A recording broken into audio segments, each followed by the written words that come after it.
My name's Phil Thomas. I'm a writer. I was a consultant psychiatrist in the NHS for over 20 years. I came out of clinical practice in 2004 in order to focus on writing.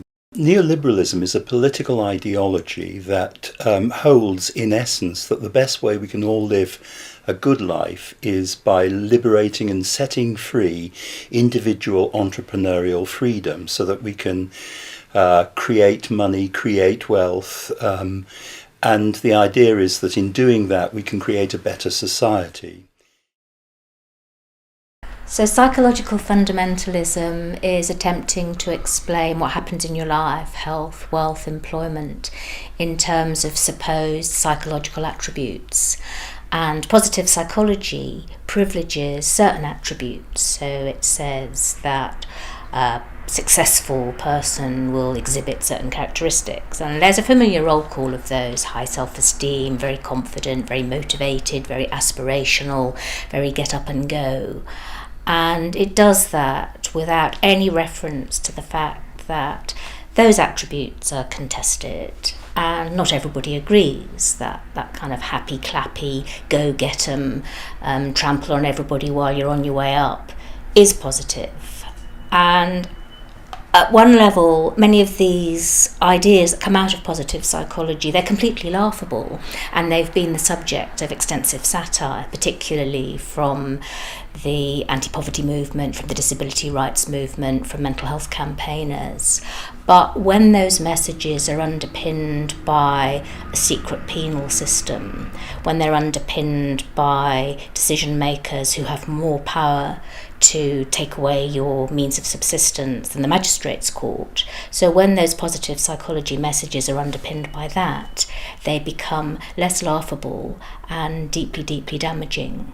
So behind all of this, there is the reality that people, on the basis of decision makers who have very arbitrary power, can strip you of the means to live. Positive psychology and CBT are, I think, very important as far as neoliberalism ideology is concerned. In essence, the argument is that if individual success in life is to be understood in terms of the individual's decisions, the individual's beliefs about him or herself and so forth, then then how are we to understand and make sense of individual or personal failure? It's part of a problem to do with the individual. It's an individual problem. It's not part of the broader social, economic or political contexts in which that individual is set.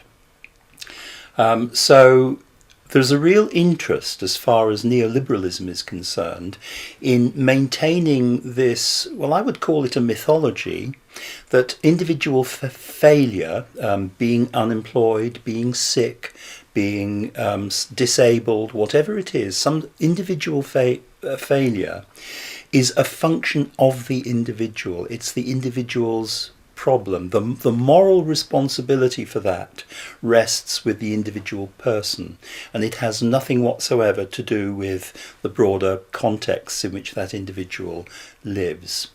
So the really important thing about positive psychology, CBT, even mindfulness for that matter, is that they are approaches ostensibly set out and established to help the individual person to deal with what is essentially an individual problem. In other words, it individualizes the problem. It really fails to engage with the broader social, political and economic contexts in which that individual is situated. Therapist clients talk a lot about economic injustice, environmental despoliation, war and violence, their inner worlds, and hence their distress has actually begun to move away from mum, away from dad, away from the terrible school, and actually out into the world. However, unfortunately, most therapists still tend to interpret the client's expressed concern about a political or social theme as a kind of projection of an issue to do with the client, so that horrid, dogmatic, dictatorial leaders, well, that's obviously dad, isn't it? Economic injustice, things are not fair in this world, that's a nasty mum, isn't it? No. It is what it says it is. And the problem is that therapists haven't worked out perspectives to dialogue with their clients about the world in the privacy of the session. And so I think the problem here is that unwittingly a great large number of psychologists, therapists are being sucked into what is effectively a form of political coercion serving the interests of neoliberalism. For psychology to become emancipated and to become changed, it's necessary for its formative cultural factors to become emancipated. So Vygotsky is saying that psychological emancipation requires social emancipation. Welcome. This will be a reading and a discussion of Carl Ratner's Neoliberal Psychology 2019. As a lifetime student of philosophy, a dropout of PhD programs, I am very interested in the discussion about psychology and psychologization, and I'm very skeptical of the discipline of psychology today. However, this work on this idea of cultural psychology, I'm very interested in. In many disciplines in academia, the central point about how we can understand human behavior is through the discussion of incentives. But obviously it's the case that people continuously do things that are outside of their incentive structure that we can try to predict their behavior. And I think that here psychology can help us answer these questions. On the other hand, I think the discipline of psychology is in a bind because it has to institutionalize ways of being. And in this institutionalization, how it goes about doing what it wants to do, the discipline of psychology itself, through the American Psychological Association, through the DSM, usually ends up doing the opposite of what it wants to do. So for example, right now, there is a lot of pop psychology idioms that tell us, for example, to cut off ideas or people that do not serve us. However, in a philosophical take, from a philosophical perspective, it's important to always take on the devil's advocate position. If you search up today, the psychological position about the devil's advocate position is that in itself, it is a negative position. It doesn't go with cognitive behavioral therapy. However, as I discussed throughout my videos, the road to hell is paved with good intentions, and the gates of heaven is only opened by the devil's advocate. We need a devil's advocate in our society, in our community, to be able to critique about whether we are doing actually what we're trying to do, what we're trying to accomplish. So, for example, the discipline of psychology has been normalizing a lot of these idioms, these neoliberal idioms within and throughout Instagram and throughout our culture. A lot of these idioms that you've heard before. It's okay to economize, to turn emotions into a cost-benefit analysis. And I think that when we individualize to such an extent, we basically destroy the idea of community, and it makes sense to free ride, and free riding becomes the norm. And a lot of these psychological problems are very good for and very necessary for people who are in a situation where they can't have any definitions at all, where their storm of their life, the complexity of their life, they're in such a traumatized state that they need some signposts in order to make things better. They need some logistics, they need some definitions, they need some ways of economizing their life. For example, if you're a crackhead and you are always hanging out with other crackheads, maybe, you do need to cut people off from your life. However, for quote unquote normal people, for regularly mentally health problem people who suffer existential crises, just being in the world, people who have birth trauma, people who have historical collective trauma, this kind of vicarious traumatization is actually spread through the discipline of psychology itself. By cutting off all of our interpersonal relationships or economizing all of our interpersonal relationships, what we end up doing is we end up losing out as a society as a whole. This is what therapy culture actually wants and perpetuates. It's called, many times in the literature, it's called social reproduction. But that literature doesn't go far enough. And I think that one of the strengths of this book I'm about to read for you is this amazing ability to see neoliberalism, as a whole. So in summary of my introduction, when psychology has these ideals that we need to follow, it works very well for the lowest common denominator people in our society. However, those same ideals are used for normal people. It actually takes away from our community, so that we start thinking in relation to our volunteer work and our after school work as a teacher. If you're a teacher and you have to stay after school, for example, this is unpaid labor, for example. And this increasing economization of every aspect of our life, the most dangerous aspect in terms of critical theory is that this kind of economization, this neoliberal cost-benefit analysis in every aspect of our life, Foucauldian analysis, this Hannah Arendtian analysis that has been shunned by a lot of the so-called leftist community, because they basically mask a lot of these neoliberal ideals within Marxist analysis. And we can see that within the Islamic world, they wrap up neoliberalism within Islamic rhetoric. Within the Chinese Marxism, they wrap up neoliberal conclusions within Chinese Marxist perspective. And that's basically the dangerous aspect of these tankies who think they are fighting against colonialism, against US neoliberalism, these white monkey tankies today. And the other aspect of it is this Engelsian or Gramscian left, which also does a lot of work to wrap up neoliberal arguments within Marxist analysis, so that we see every aspect of our life as basically unpaid labor. Unfortunately, I think that this has devastating consequences on the concept of volunteerism, on the concept of civic community, and on the concept of solidarity that we need. And I think that this book really talks about that. So on my channel, I spend a lot of time talking about both the Marxist wrapping up of neoliberal concepts with respect to both feminism, with respect to China, and also with respect to various religions who wrap up their or reorient their new age religions so as to be compatible with the neoliberal world order. And the most dangerous aspect of all this is the attack on the concept of love, this economization of love that is being spread through these idiomatic Instagram memes that are actually destroying the solidarity that we need in order to basically fight the 1%. And the 1%, they are incredibly strong. They have played the long game with regards to this, and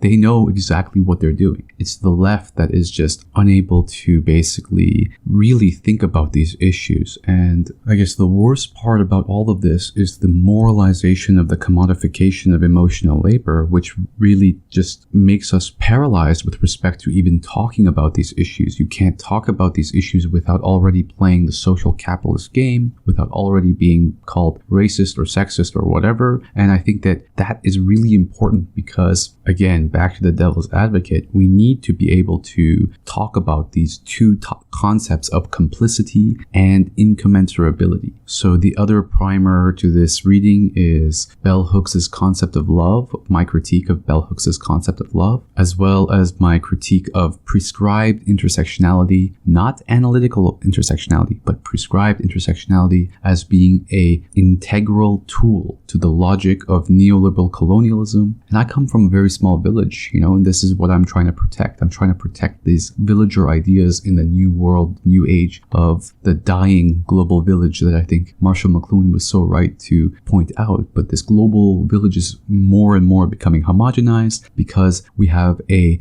set of people who are really vicariously traumatized, and they have a moral righteousness regarding their psychological theories, and they go out into the world, they go into the farthest reaches of the world in Buddhist temples. If you take a look at Buddhist modernity's reinventing tradition in the globalizing modern world, I think that that's another work that you really need to read, because it's a remarkable, just unconscious way of trying to impose these Western neoliberal ideas onto the most peripheral societies and then realizing or wondering why it's not working. It's a really great work in terms of the failures of modern anthropological colonialism that are being done, and taken up by the university structure itself. The university is totally not only historically complicit, but totally unconscious about its modern complicity as well. So I also encourage you to take a look at my Ritual Traces series, where I highlight two important aspects regarding this. One is the history of anthropology, that it was also part and parcel to Victorian era colonialism, and basically today's anthropology, which you think would have learned from its own past. Only the higher echelons of theoretical anthropology do this, and the books that are written within academia, they have to hide basically within politically correct rhetoric in order to be able to speak about real colonial issues, and it's really dangerous. And within all of this excessive rhetoric, what happens then is, again, this kind of looking at postmodernism as a whole as one big thing, and then throwing out the baby with the bathwater, not being able to recognize that prescriptive intersectionality and analytic intersectionality, which is incredibly useful, versus prescriptive intersectionality, which has this power equals privilege, critical race theory kind of noble savage racism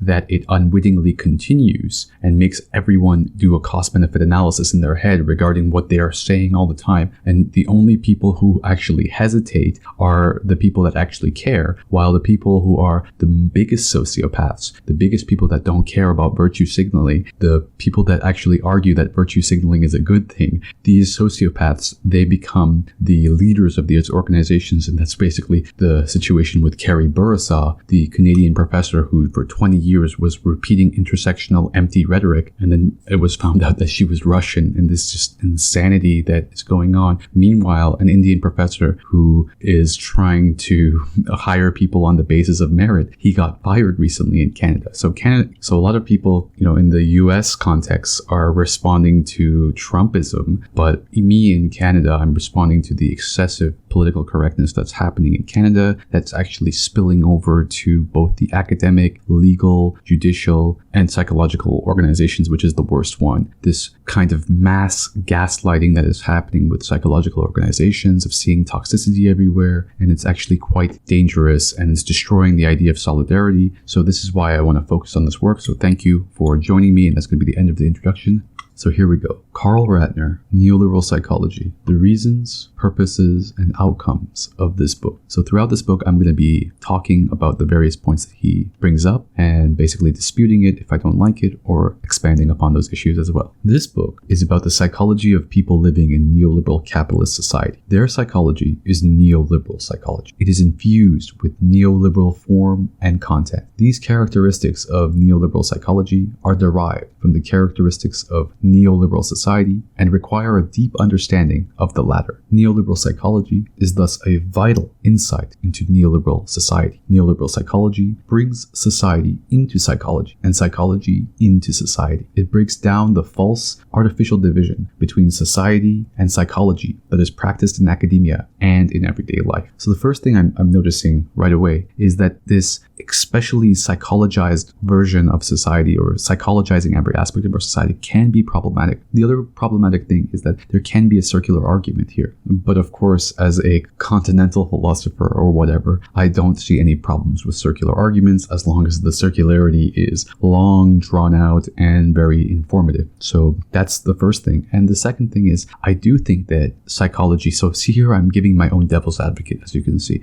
The increased psychologization of everything is not actually a bad thing because of the failures of political science and economics with regards to incentive structures. And that's basically going to be another critique that I'm going to be doing regarding Elinor Ostrom and the social capital theories that have seen a rise and fall within the last couple years. This book has been motivated by 4 concerns. 1. To scientifically understand the cultural psychology of people in the neoliberal era. 2. To develop the academic discipline of cultural psychology to become adequate to comprehending neoliberal psychology. 3. To utilize neoliberal psychology to deepen our understanding of neoliberal society, which is dominant around the world. And 4. To utilize our understanding of neoliberal psychology and neoliberal society to enrich, improve our current psychology and social system. we need a coherent understanding of the present and its dialectical potential for a qualitatively improved future. And notice how he uses qualitatively improved future, which I really appreciate and I really like. The current lack of this understanding is responsible for the triple errors of current social trends. A. Ignoring or accepting the true causes of oppression and electing economic and political oppressors as social leaders. B. Attacking innocent scapegoats such as immigrants, gender, religious groups, and race. And C. Lacking a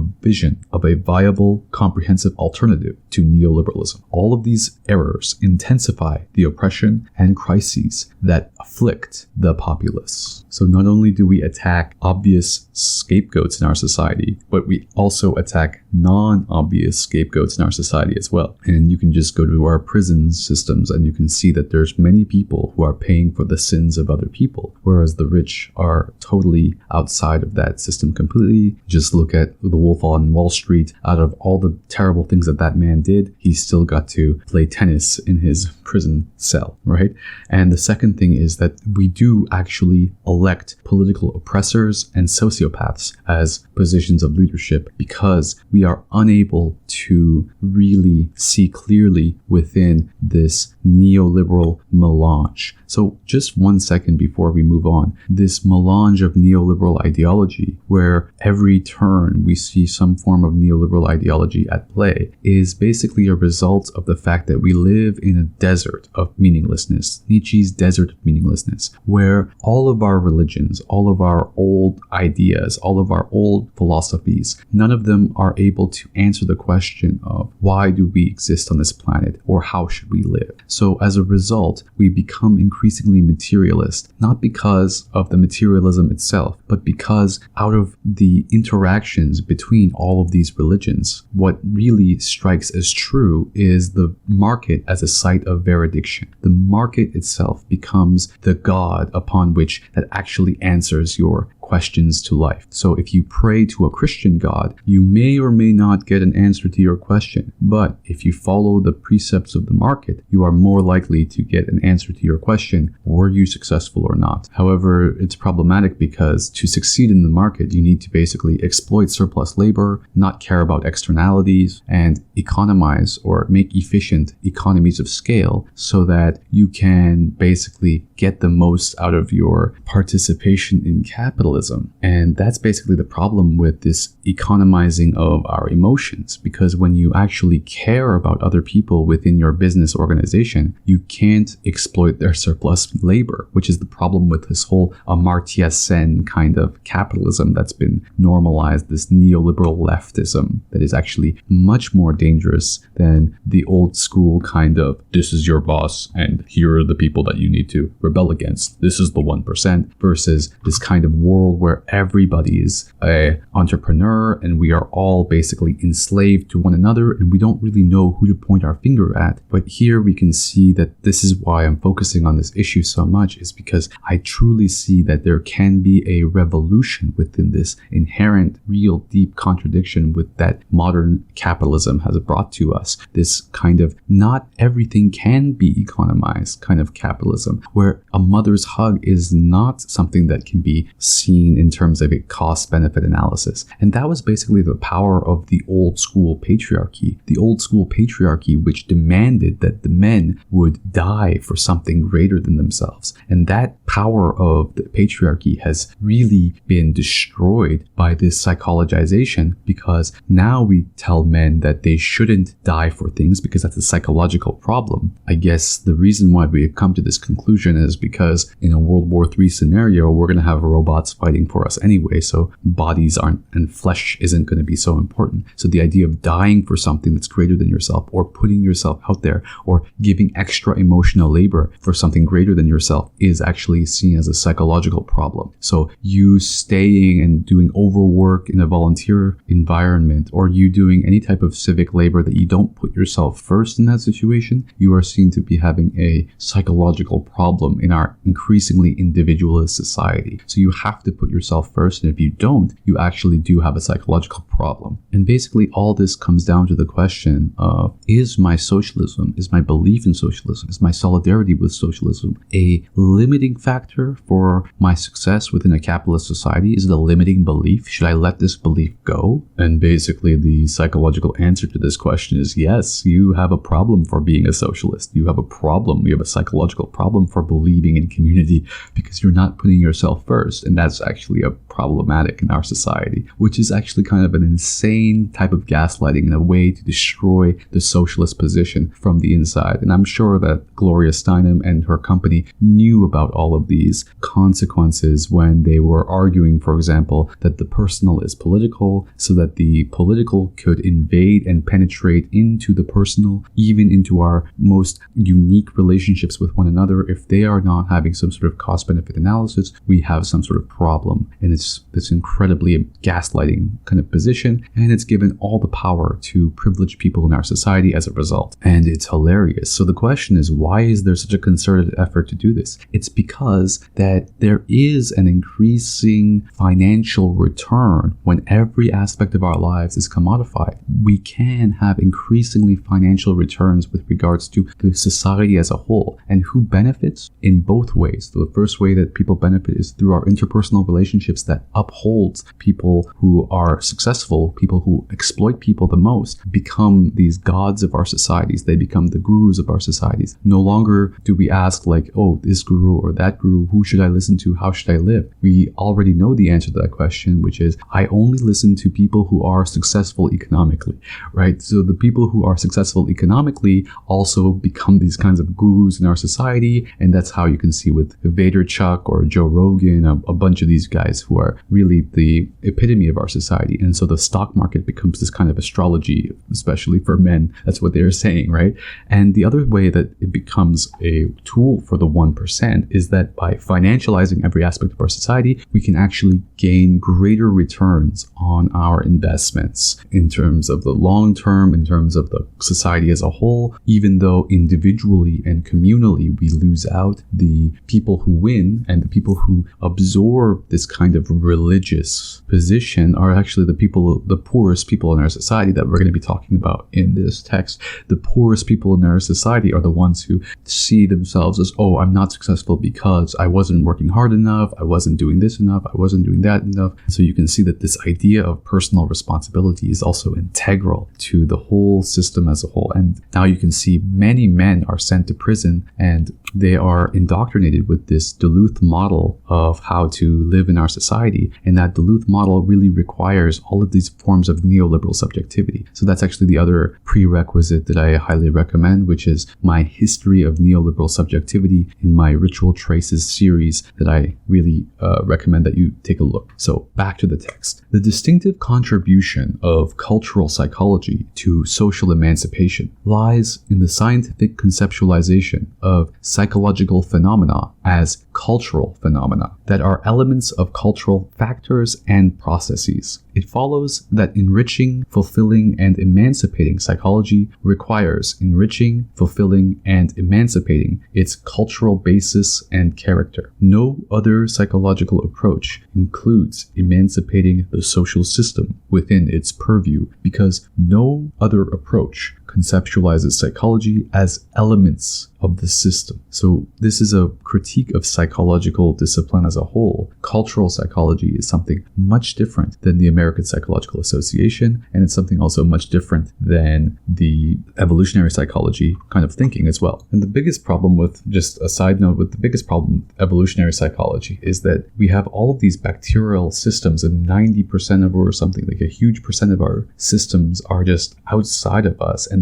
all of these bacteria have been evolving with us as well. So to try to have an evolutionary psychology perspective is so actually complicated, because you have to include all of these bacterial systems as well. And that's something that I don't think evolutionary psychology is so invested in. They have this very one-dimensional way of looking at it. That's basically the human evolution system, but they don't talk about, for example, the importance of our gut bacteria. The political, critical, transformative, and emancipatory thrust of cultural psychology is particularly necessary in this era of cascading geopolitical, environmental, economic, and moral disasters. This book elucidates the contribution that cultural psychology can make to salvaging and advancing human civilization. Now, I looked up Carl Ratner, and he's an 80-year-old man, and he has basically no need to play any of these social capitalist games. So this is why I really respect this man as well, because the only people that are worth listening to in our era of social capitalism are those who are willing to put their social capital on the line.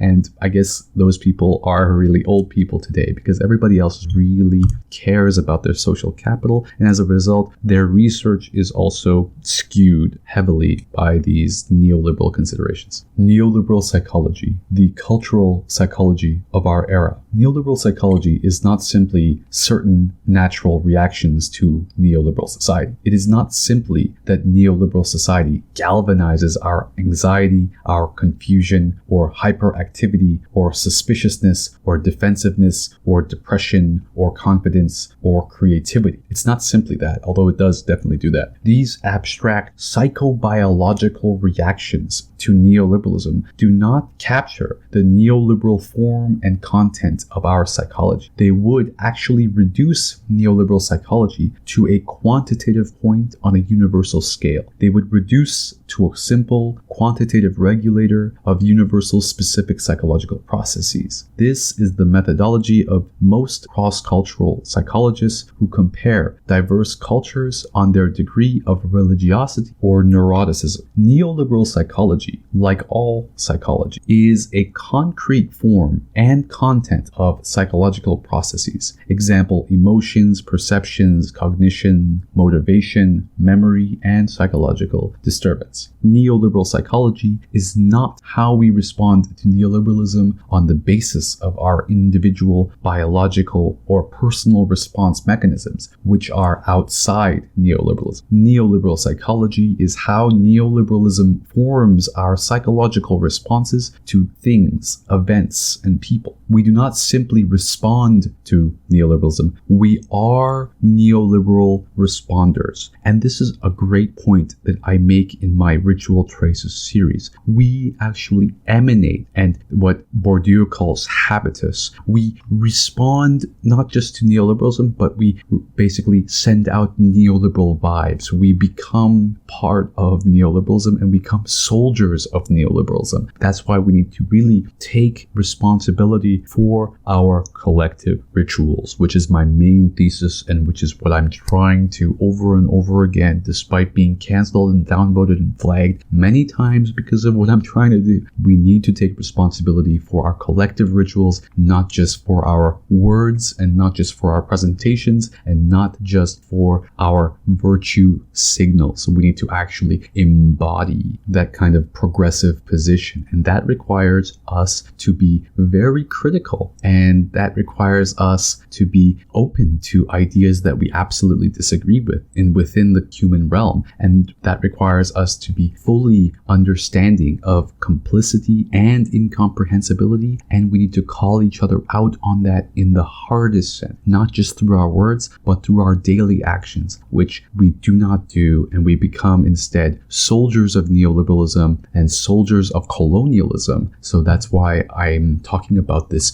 neoliberal colonialism of the mind, which has emanated and turned us into a cyberpunk postmodern reality, which is why I absolutely love the cyberpunk aesthetic, because I think that we are in the post-apocalypse already. And contrary to the unconscious neoliberal colonialism of people like Silvia Federici, who are destroying our community by trying to impose their good intentions onto the rest of society, by trying to narcissistically socially construct through endless virtue signaling, social capitalism, neoliberalism, this vicariously traumatized motivation to impose a black black mirror credit system so that we can act in the right way in our communities and basically censor people who we disagree with, instead of actually opening up the agora, being strong in terms of dealing with arguments that we disagree with and bringing those arguments that we disagree with within the agora, within whatever is left of the public sphere, having an ideal of the public sphere in the first place, rather than destroying and economizing every aspect of our lives. And that's what's really dangerous, and that's what the big argument today is between, I think, this spirit of Silvia Federici versus the spirit of Hannah Arendt. The concrete neoliberal form and content of psychology are our self, our emotion of love, our sexuality, our attention and perception, our memory, our childhood development, our femininity and masculinity, our parenting, our eating, our dressing, our thinking, reasoning, our needs, and our communicating. This is why I focus on the concept of ritual as being a prevailing aspect. It's every aspect of our life is kind of seen as this ritualistic kind of way of looking at it. So please, again, take a look at my Ritual Traces series. Our psychology is not simply situated within a neoliberal context. Our psychology is infused with the features of that context. Quote, "The environment is a factor in the realm of personality development, and its role is to act as the source of this development and not its context. The neoliberal context is within us as well as outside. We do not simply live in neoliberal capitalism. Again, as I was explaining, we emanate neoliberalism. We live neoliberal capitalism. Neoliberalism is our life, and we are the life of neoliberal capitalism. We are neoliberal subjects. We are neoliberal agents. We emanate neoliberalism through our rituals. Sorry, this is me. And we have neoliberal psychology, which is the subject of neoliberal capitalism. And in fact, we moralize this way of living through our leftist arguments that are really dangerous and really disgusting. Neoliberal psychology is much our character as being French or Italian is. Italians do not simply live in Italy. They are Italian. Their psyches and bodies are Italian in the sense that they have Italian form and content. And I love this Marshall McLuhan-esque focus on form and content. The medium is the message. They act and think and dress and eat, quote, Italian, quote. Neoliberal psychology is our cultural psychology, just as Italian is our cultural psychology. In fact, I would say that there is no real Italian anymore. That's the crazy part about this, is that neoliberal psychology takes over our other identities as well, the possibility for our other identities as well. And how does it do that? By breaking down these identities, by turning our, for example, gender or sexuality, or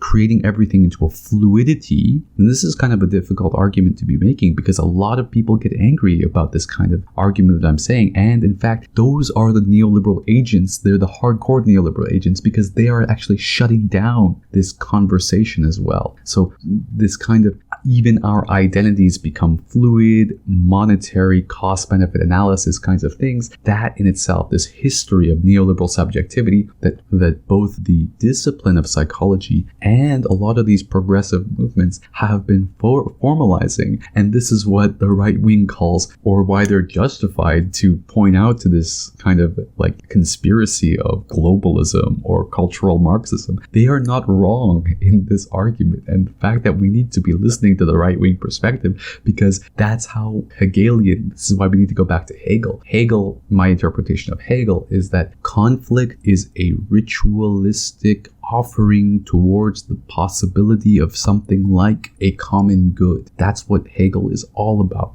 from my understanding of Hegel. We need to have the right wing in our agora in order to understand their arguments of, for example, Olympics, oppression Olympics, or virtue signaling, or cultural Marxism. We need to pay attention to these arguments. We need to incorporate those counter arguments within our arguments, rather than say that they're uneducated uneducated, these villagers are uneducated. Instead, what we do is we economize and we play this social capitalist game by saying it's too much emotional labor to teach my cousins about racism and about really doing that hard emotional labor work, that extra effort that's needed, that extra unpaid emotional labor that's required to participate in community. And the fact that we don't do that, we actually make society much, much worse, and we basically become the formal agents of neoliberal colonialism. And then somehow we are surprised that the right-wing response to all this is fascistic, right? And this is one of the things that I think I disagree with this in this book, is by basically aligning fascism and neoliberalism, which is, I think, the only thing I actually disagree with on this book. And I think that fascism and neoliberalism are two different things. Yes, fascism sometimes uses this economization, but at the end of the day, fascism, for example, when the Jews were being thrown into this horrible situations during World War II, the Germans were faced with a decision of whether they should divert resources from the killing fields to the war effort. And basically they decided that the killing fields were more important than the war effort. So they continued to spend resources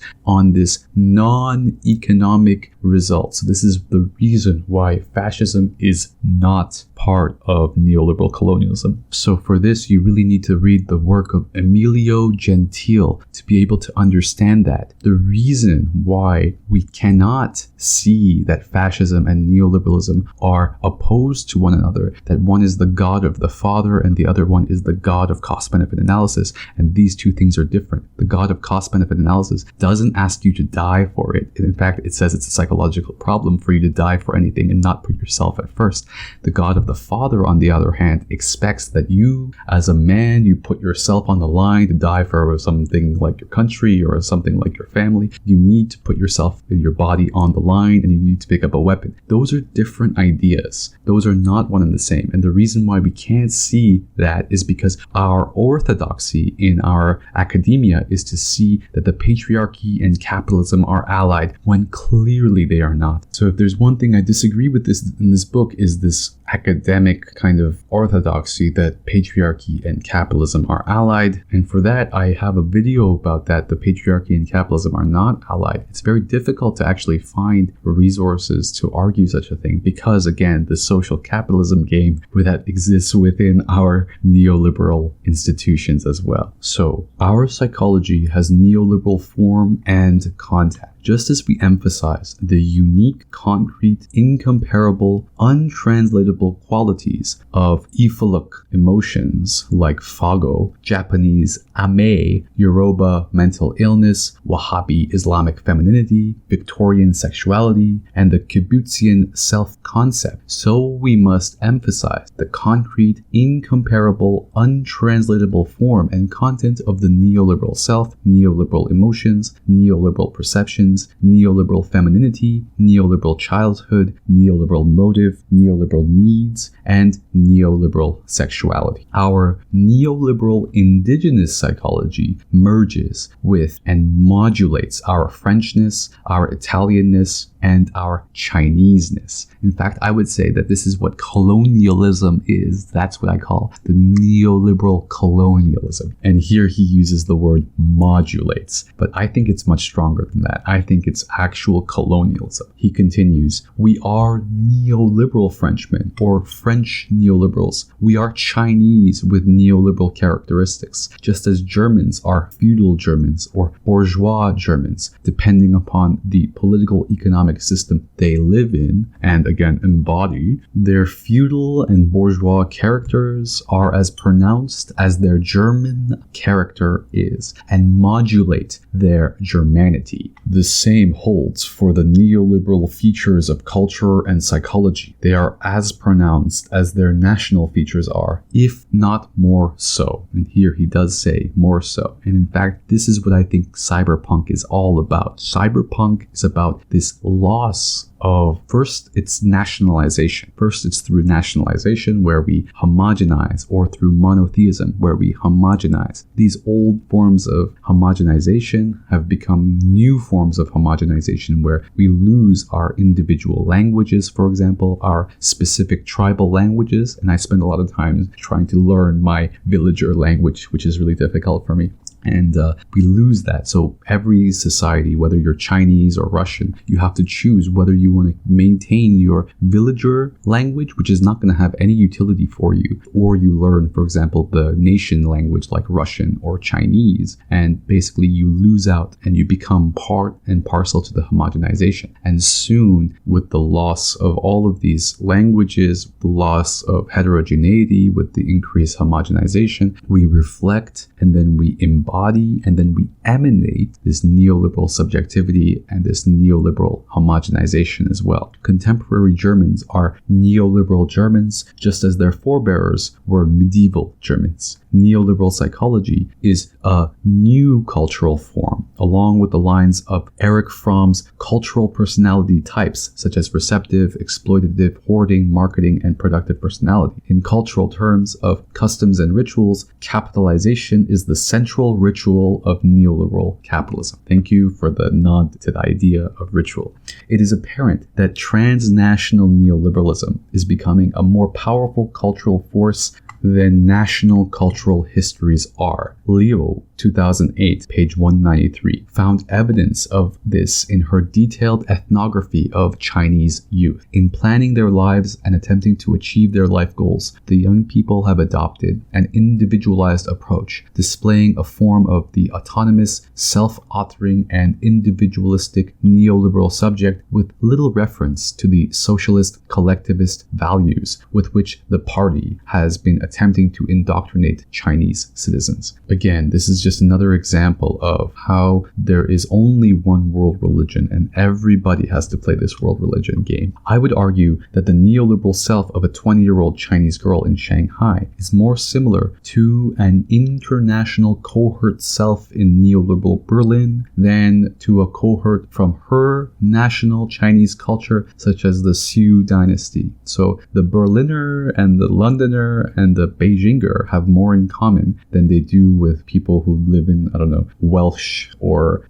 some small tribe in Germany or some faraway culture on the mountains of the edge of China. They modulate or mediate neoliberalism in each particular culture. Neoliberalism is not a singular variable. So neoliberalism has this cancerous kind of aspect to it, which it can go into any culture and basically economize it and slowly root out and homogenize any culture that it comes into. So he says there's no singular variable, but of course, I think through time, through the ritualization, it becomes more and more singular and more homogeneous. The rising dominance of neoliberalism in society and psychology is not surprising given the neoliberal integration of countries today. Liu explains this neoliberal cultural conditioning of psychology in China. The fierce competition based on the jungle law, lack of social security, including old age care of the parents, which constitutes emerging burdens especially for the only child, credentialism, widespread corruption, and consumerism all seem to teach people that it is oneself and one's family that it is the most reliable welfare agency for individual well-being, which is increasingly being defined according to Western middle-class lifestyles. I think that even this is a kind of idealization of what could be. I don't think that even the concept of family is even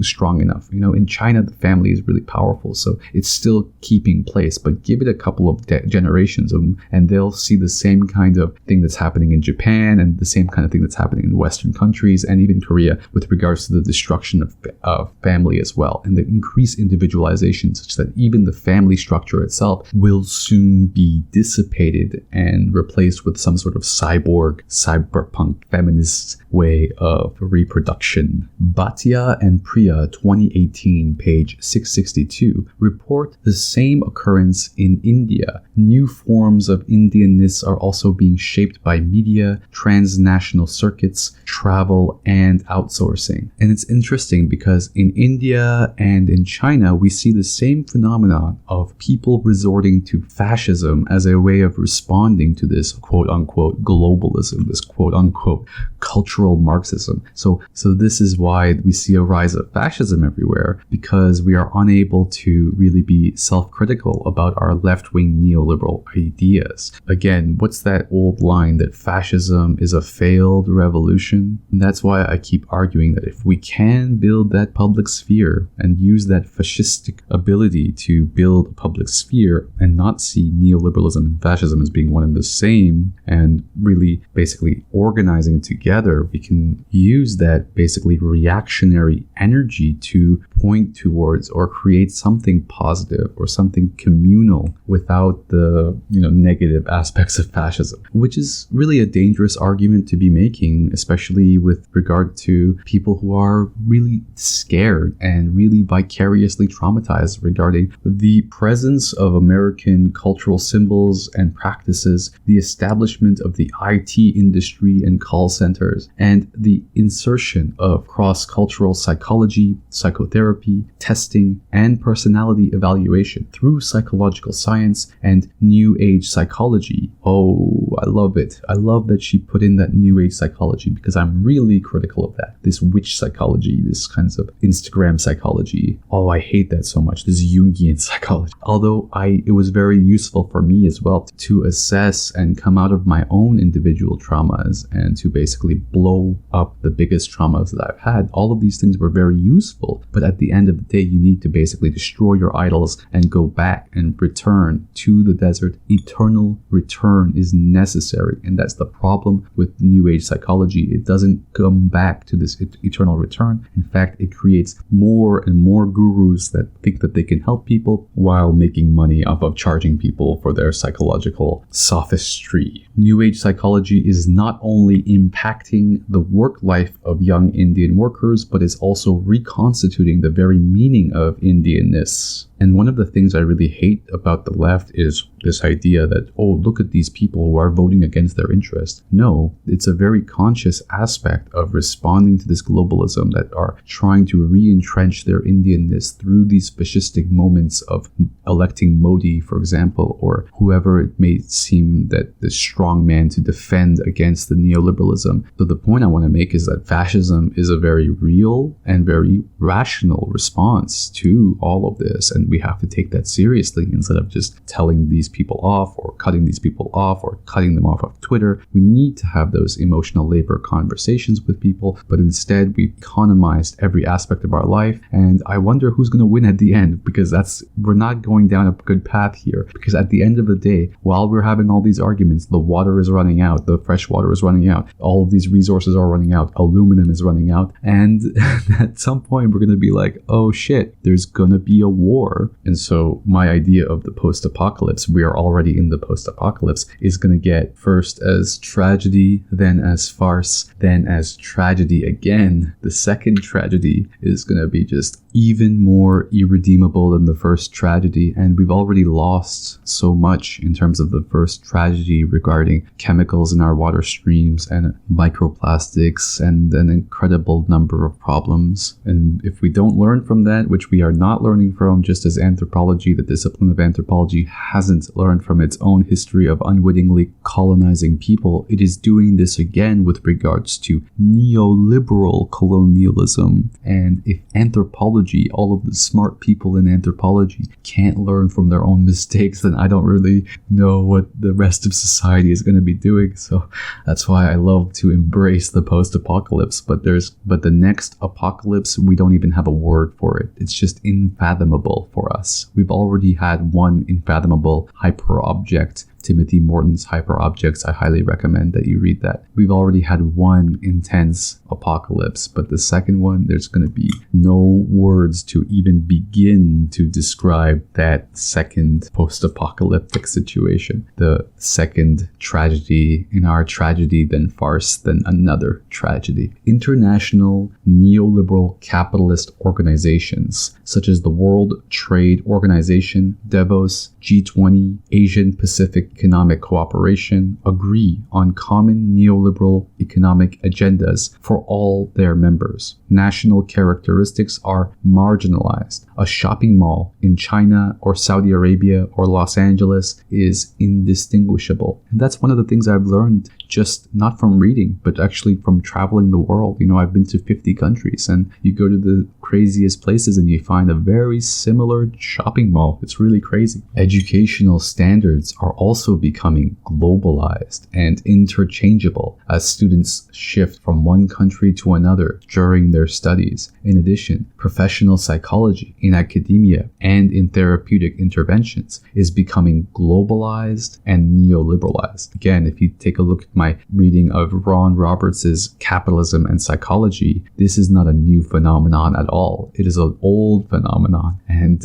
that's why I work so hard to critique Ron Roberts, because he doesn't see that the new forms of neoliberalization are even more advanced and are even more hidden. For example, Chinese academic psychology is identical to American neoliberal positivistic psychology, since professional psychology frames many psychological constructs of everyday life. It contributes to the internationalizing of neoliberal psychology in the populace. For instance, urban Indian workers are expected to largely follow the ideology of Western corporate culture through individual transformation, embracing a self-orientalizing framework, acquiring new behaviors of increased emotional intelligence, assertiveness, flexibility, productivity, and self-regulation. The corporations deploy a series of personality tests to recruit, evaluate, and to assess the personality types and traits of the employees. Soft skills psychological workshops are conducted to create assertive, confident, happy, and self-reliant workers. For instance, the Myers-Briggs Type Indicator and transactional analyses inventories are two of the most commonly used instruments for training purposes in Indian corporations. Just as we can only understand Italian psychology by understanding Italian culture, so we must understand neoliberal culture or society in order to understand neoliberal psychology. Cultural studies must include neoliberal culture. Because neoliberal psychology reflects and embodies neoliberal cultural factors, it can be an important window into expanding our understanding of neoliberalism. Neoliberal psychology gives life to official structural policies. It informs us of the manner in which they are lived by people and the effects they have on real life. Neoliberal psychology testifies to the level of development of neoliberalism in political and economic domains. The more pervasive that neoliberal love, sexuality, self-concept, childhood, parenthood, needs, and interpersonal relations are, the more dominant neoliberal political economy is, because psychology reflects such macro-cultural factors. Psychological insights into society are valuable for designing strategies to improve society. These insights and strategies may contradict official propaganda and objectives. And here I'm thinking of how Ron Roberts quotes how Tim Challis observes how psychologists, by investigating the nature of brainwashing, have improved it, and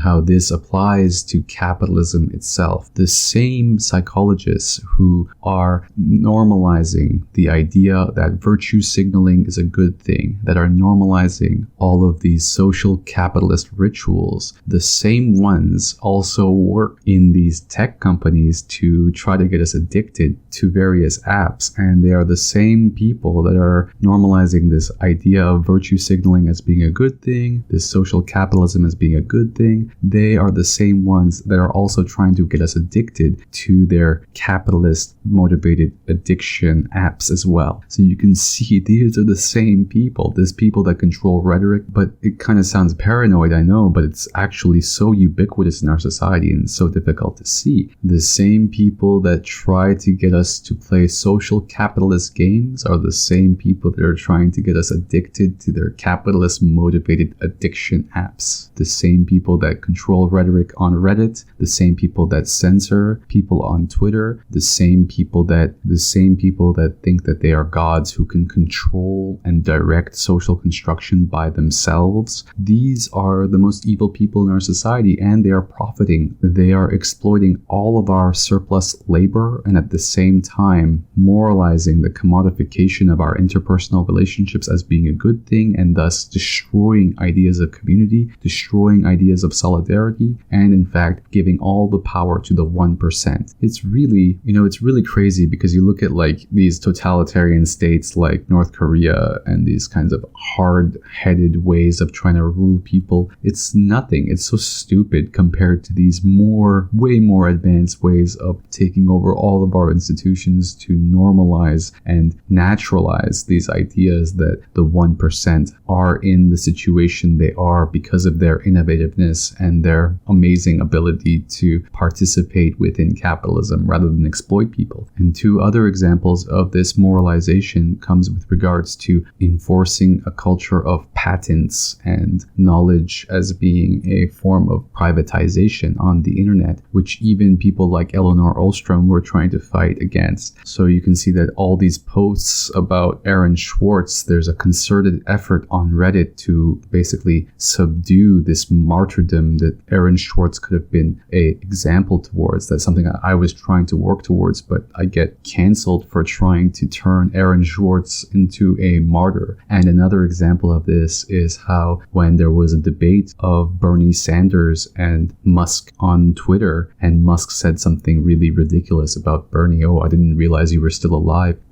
When that happened, I was assuming that there would be a lot of Bernie bros that would be defending Bernie, but in fact what happened was there was a cognitive dissonance that was happening, and a lot of the Bernie bros are actually Musk bros as well. So the outcry, I don't think, was strong enough against Musk, who said what he said. And I think that it was a failure of Bernie bros right there, at least when it comes to my own, quote, lived experience on the internet. I'm sure that there's plenty of other conversations going on. Okay, back to the preface. Psychological theory for neoliberal psychology. The fact that neoliberal psychology does not exist for psychologists is a major failure of the discipline. It testifies to underlying inadequacies in the concerns, theories, and methodologies of psychologists. It is remarkable that virtually all psychologists ignore the dominant character of human psychology in the world today. The failure plagues mainstream academic psychologists, cognitive psychologists, developmental psychologists, physiological psychologists, social psychologists, health psychologists, educational psychologists, psychiatrists, psychotherapists, cross-cultural psychologists, and most cultural psychologists themselves. So his own field, he's pointing out.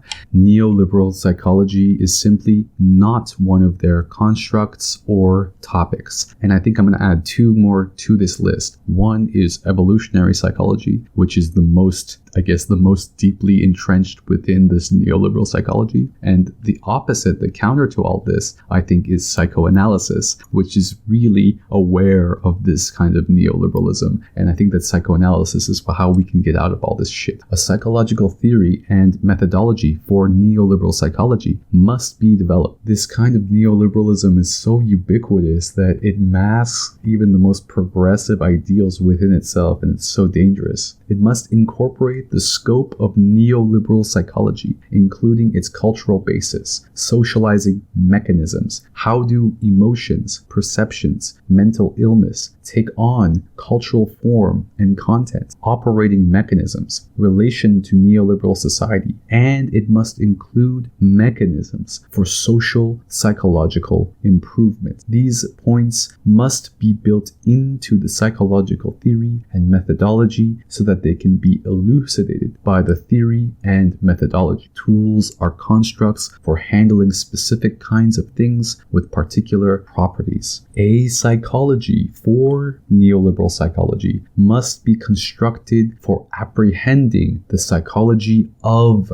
neoliberalism. Neoliberal psychology refers to both of these. It refers to the everyday psychology of people and to the academic psychology that apprehends it, which I designate with a capital P. So I'll make it clear when he's using a capital P. The only suitable theory for researching neoliberal psychology must be cultural psychological theory that emanates from and draws upon social science research into the relationship between culture and psychology. I think that one of the main reasons that psychology fails is because their idea of consciousness is always embedded within a single person, and it doesn't do the hard work of, like, for example, German idealism or Hegelian consciousness or Spinoza's consciousness. I don't know, all of these ways of looking at consciousness as a cultural product as well. And that's a difficult thing for psychologists to take into account. Psychology is embedded within the individual, and as a result, it emanates, again, this neoliberal individualism. This research has occurred in psychological anthropology, medical anthropology, sociology of emotions, history of emotions, cultural studies, cultural hermeneutics, cultural linguistics, and sociology of gender and social class. Examples of this work include research on Ifolok emotions or language and perception among Native American Indians. The theories and methodologies of this kind of research can be expanded to study neoliberal psychology. The cultural psychological theory that is most sophisticated, coherent, and suitable for neoliberal psychology is known as cultural historical psychology. It was developed by Vygotsky and his colleagues in the wake of the Russian Revolution, and he actually cites Vygotsky a lot. Vygotsky's followers have promoted his general concepts in fields such as child psychology, linguistics, and educational psychology. However, they, with a few exceptions, have neglected and denied, distorted, and trivialized the macro aspects of Vygotsky's theory. This leaves them incapable of applying the theory to social issues such as neoliberalism. I have deployed Vygotsky's macro ideas under the name macro-cultural psychology. This is the theory I shall utilize to analyze neoliberal psychology. The general theory of cultural historical psychology, or macro-cultural psychology, informs us about how culture is organized and how this organization structures our psychology. Reminds me of Marshall McLuhan's work, We Shape Our Tools and Our Tools Shape Us. For example, the general theory of cultural historical psychology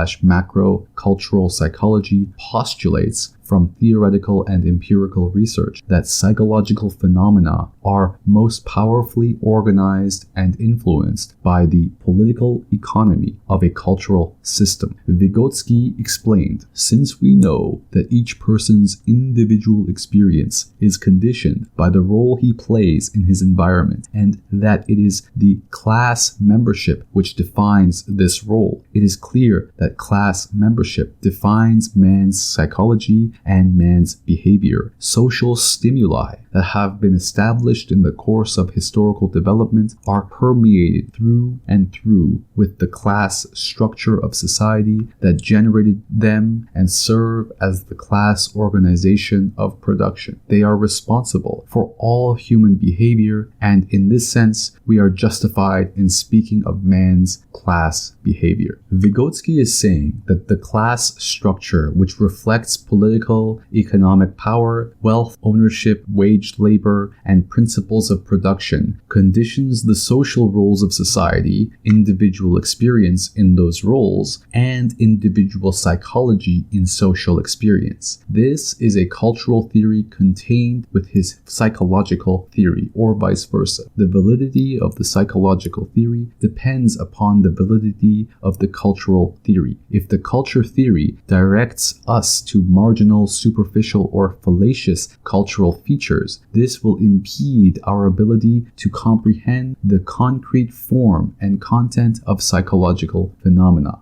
Applying this to neoliberal psychology means that we must comprehend neoliberalism's political economy and trace its influence into the class structure, social roles, individual experience, and individual psychology that will provide us with the most important explanatory constructs, descriptive constructs, and predictive constructs of neoliberal psychology's form and content. My presentation of neoliberal society will therefore emphasize its political economy for understanding other cultural factors and also psychology. The theory also provides important constructs for explaining the processes by which psychology takes on cultural form and content. While neoliberal society contains the keys to comprehending neoliberal psychology, it does not hand them to us on a platter. In fact, I would disagree with this. I think that, there's like stores that are like named like narcissism.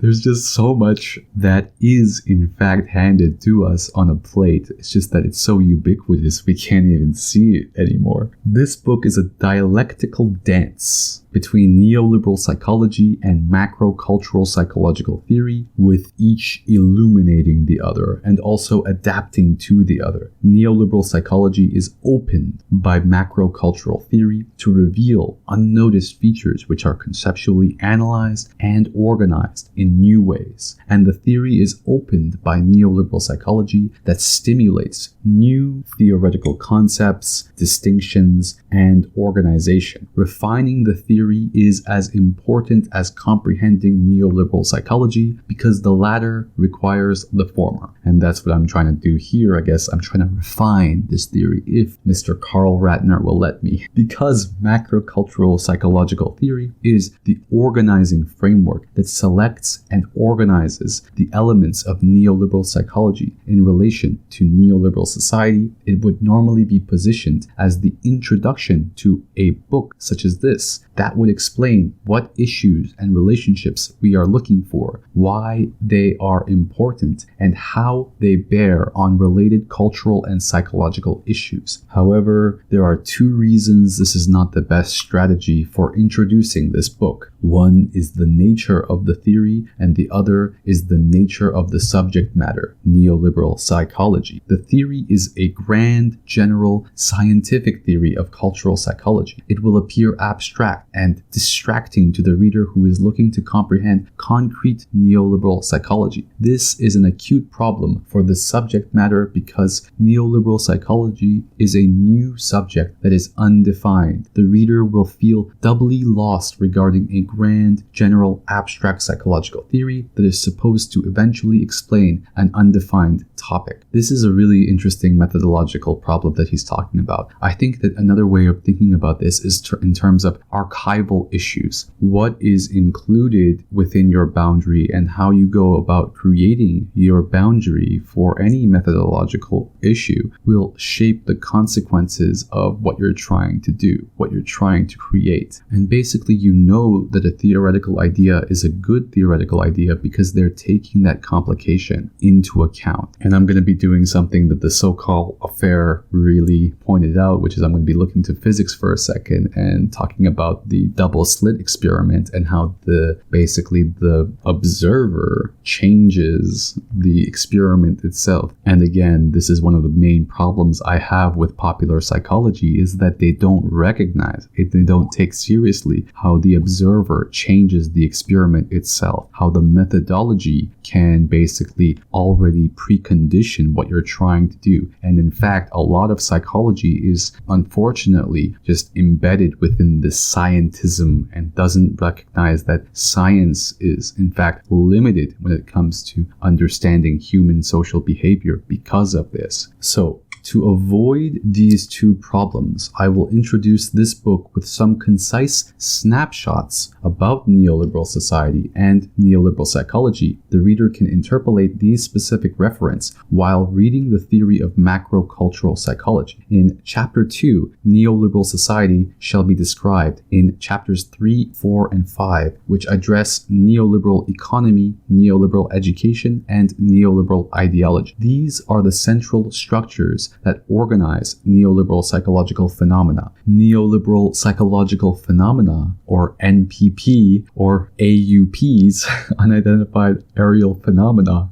will be selectively described in Chapter 6. The final, Chapter 7, will review the relationship between cultural, historical, macrocultural psychological theory and neoliberal psychology. It will conclude by explaining how the scientific advances of macrocultural psychological theory play a progressive political role in enriching psychology and society. I explain how the macrocultural psychological science of neoliberal psychology exposes deep-seated destructive features of neoliberal society, and these call for society's reorganization in a cooperative, democratic form. This advanced form of society generates psychological phenomena which embody this fulfilling form. Cultural science leads to progressive cultural politics which are necessary for advancing society and psychology. This is the dialectical spiral of science and politics. It makes politics scientific and science political. So here I'm thinking about Karen Barad's work regarding the science and the political and the moral and the affective responses of scientists to their scientific creations, which I think is a really good read if you want to take a look at Karen Barad's work. So I will end this preface with the quotes that he starts from. First, from Margaret Thatcher: "Economics are the method for neoliberalism, but the object is to change the soul." Man, Margaret Thatcher is evil.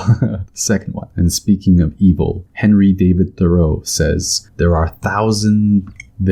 a thousand hacking at the branches of evil to no one who is striking at the root. And that is what I'm thinking about in terms of these prescribed intersectionality, vicariously traumatized people who forcefully indoctrinate and try to socially construct on behalf of all of us. But it's also funny because Henry David Thoreau is definitely in the libertarian camp traditionally, which means he's a pure neoliberal in some sense. Next, I think this one's by Foucault. And of course, Foucault is so central for all of this. It seems to me that the real political task in society such as ours is to criticize the workings of institutions which appear to be both neutral and independent, to criticize and attack them in such a manner that the political violence which has always exercised itself obscurely through them will be unmasked, so that one can fight against them. This critique and this fight seem essential to me for different reasons. First, because political power goes much deeper than one suspects. And that's what I would say about colonialism. Colonialism is much deeper than these intersectional decolonizing perspectives suspect. And that's why I have the hashtag decolonize decolonization. There are centers and invisible, little known points of support. Its true resistance, its true solidarity is perhaps where one doesn't expect it. Probably it's insufficient to say that behind the governments, behind the apparatuses of the state, there is the dominant class. One must locate the point of activity, the places and forms in which its domination is exercised. And because this domination is not simply the expression in political terms of economic exploitation, it is its instrumental and, to a large extent, the condition which makes it possible. The suppression of the one is achieved through the exhaustion exhaustive discernment of the other. Well, if one fails to recognize these points of support of class power, one risks allowing them to continue to exist. Beautiful. I mean, Foucault talks about complicity. Great. And to see this class power reconstitute itself even after an apparent revolutionary process, a quote-unquote apparent revolutionary process. It is only too clear that we are living under a regime of a dictatorship of class, of a power of class which imposes itself by violence even when the instruments of this violence are institutional and constitutional. And that's from the Chomsky-Foucault debates.